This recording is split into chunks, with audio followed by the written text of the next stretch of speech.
Something strange, incredible, and maybe even a little frightening is happening around the Arctic, especially Canada's Yukon territory. And if dozens and dozens and dozens of accounts are true, some of these things may be the largest objects on Earth, and that doesn't necessarily mean that's where they come from. For at least a century, the Yukon has been awash with strange aerial activity, and if the claims of Dolores Cannon are correct, a past life regression may have revealed a lost alien race that never left. And you gotta stay to the end if you want to get the whole picture. Now, before diving into the main story, it's worth reminding folks that the Japan Airlines Flight 1628 is one of the most famous, compelling, and well-documented UAP encounters of the last half-century. It is also one of the most credible reports of a giant UAP on record, and with so many points of corroboration from other pilots, ground radar, military radar, it's believed to be at least a mile or more in length, and it was rounded, almost like a walnut-shaped UFO. And with so many other smaller ones seen flying around it, including undulating cubes and smaller probes, it defies rational explanation. The pilot was the airline's most senior officer. He was no rookie or fame hunter. And after the encounter, Japan Airlines grounded him for life. Something incredible happened over Alaska all those decades ago, but when you begin to look, you'll find this wasn't even the biggest UFO seen over the Arctic region, and whatever is going on up north, it seems to be attracting some of the biggest UFOs anyone has ever seen. A NORAD operation has downed an aerial object. The object was flying at an altitude of approximately 40,000 feet. Pilots are reporting UAP at altitudes that appear above them at 40,000 feet, potentially in low Earth orbit or in the gray zone below the Kármán line. This is a cylindrical object that we shot down today. The object was downed approximately 100 miles from the Canada-United States border over Canadian territory in central Yukon. Right near Dawson City, Yukon, and that matters because some of the most intense UAP activity for almost a century or more has been happening in this area. And these aren't just little saucers or glowing orbs. I did a video recently about two sisters returning to their rural home outside Dawson City in the 1990s. During the drive, they saw a giant UAP hovering at an angle with at least a dozen smaller UAPs buzzing around it, just like the Japan Airlines sighting. Only this craft wasn't walnut-shaped. This was a giant UAP that looked like a cigar, and it was tilted downwards. At first, the women thought it was over their gold field until they realized this massive UAP was descending downwards into the ground behind Haystack Mountain, about 10 miles away. Whatever it was, it seemed to be bigger than the mountain, and it was heading into the ground. Another interesting point with their encounter, the sisters took 3.5 hours to drive home. It should have only taken 90 minutes. They have no idea what happened to those missing 2 hours.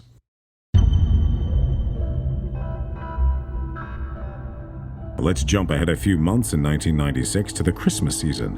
When the first strange sighting occurred, a motorist spotted a large light that seemed to be above the frozen surface of the lake they were driving next to. As they got closer, it appeared to be solid in shape, with many smaller lights on it. After briefly losing sight of it, the driver spotted a group of rectangular lights moving away in the distance. He then drove to the nearby Braeburn Lodge, a roadside stop famous for its cinnamon buns. The driver told the owner what they had witnessed over Fox Lake, even sketching the object. Soon, many others would arrive, telling similar tales. About a half hour after the first sighting, two cousins traveling together in separate cars claimed to have seen a huge UFO hovering above that icy Fox Lake. They stopped and one got out, and as he looked, the object zoomed towards them, passing overhead. They described it as having a smooth surface with many lights. Now, just minutes earlier, a couple with their small child, they were driving at the south end of the lake, and they saw a large row of lights. Some were solid, some were flashing, and others just seemed to be flashing at random intervals. As they continued along, they lost sight of the object, but the car's clock said about 8:20. The family then pulled over next to the cousins who had also stopped at that roadside, and they were looking at that strange UAP, and they shared their stories. Now, each of them made their own way in succession to the same lodge, only to tell the already aware owner of the incredible thing they'd been witnessing out over Fox Lake. A sixth person driving around Fox Lake around the same time gave a witness statement to investigators and claims that their car was suddenly illuminated with light. As they looked out the window, they saw a row of multicolored lights moving across the field of view. The driver then noticed that all of the electricals, well, they failed. Her lights, her tape deck, everything, the dash, nothing worked. Which is a common theme with many drivers who encounter UAPs when they're in their cars. All of a sudden, the mechanics, the electrics, they just stop.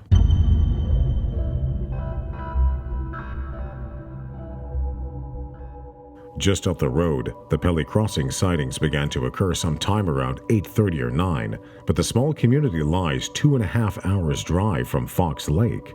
Now, the first witness was tending their fur trap line when they noticed lights moving slowly along the hilltops in the distance, and they too had a very personal encounter.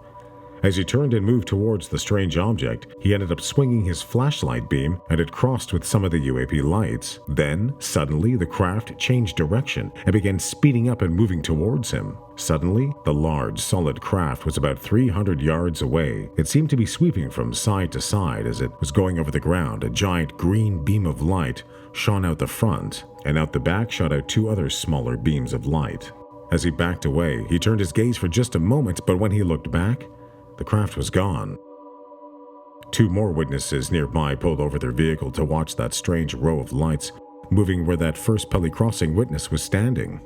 Now, based on where they were positioned, the Big Dipper was in full view, and they said the craft was about the same size as the Big Dipper, based on their perspective. Investigators went out to the location and did the math.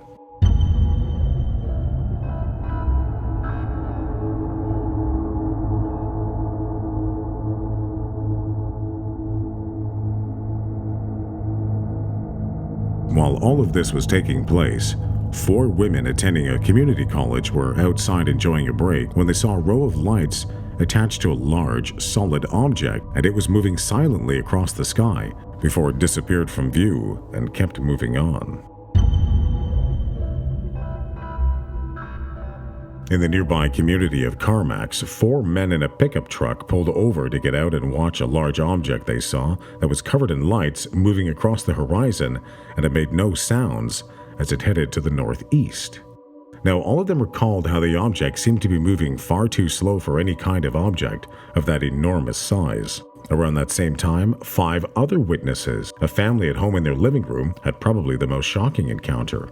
Looking out through their large front window, they saw the row of lights and that strange object moving just above the trees. But, inexplicably, as they stared in amazement, the lights, one by one, well, they all seemed to vanish as this object seemingly moved behind an invisible wall or a curtain in the sky. The topography around their home shows there are no mountains or hills that it could have passed behind.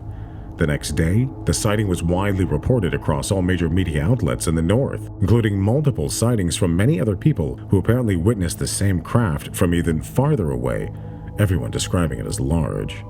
No explanation was ever given as to what people had witnessed, but are there any other clues we can follow? Maybe. Alright, so then what's this all about? Well, according to Dolores Cannon, she worked with a patient whose past life regressions allegedly showed an alien race crash landing in the north around the Yukon. They were unable to escape, they were trapped, facing death, and they ended up interbreeding with the local population. Now, could this be linked to some of the indigenous population's origin story legends of outsiders coming down and influencing their cultures? Interestingly, another video I did discussed the alleged discovery of a cave along the Alaska-British Columbia border in the 1930s. That's where members of the British Columbia Provincial Police allegedly found skeletons with elongated skulls. One even had a pendant with stars on it around its neck. And another curious point, well, the cave that they found, it allegedly had very smooth walls they described as being like they had been bored out, smooth to the touch.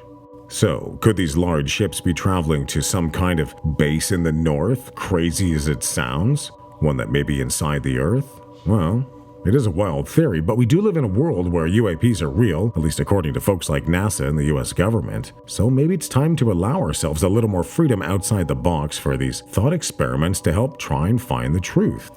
When looking at UAP reports across the Yukon, one thing is glaringly apparent. If you want to see a UAP, you just gotta drive up and down the Klondike Highway. It is one of those major hotspots. Whitehorse, Dawson City, also two prime locations, because whatever's going on, it tends to flare in cycles, and it keeps coming back.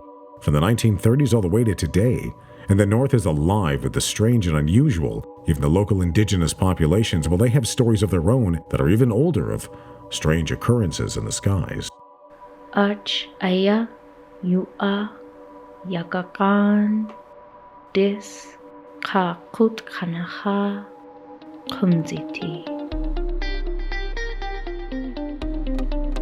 I'm Sean. Thanks for watching. I really appreciate you taking the time to view my little videos, and I always want to hear what you think. I answer every question, every comment. Leave yours below. Let's see what you got to say.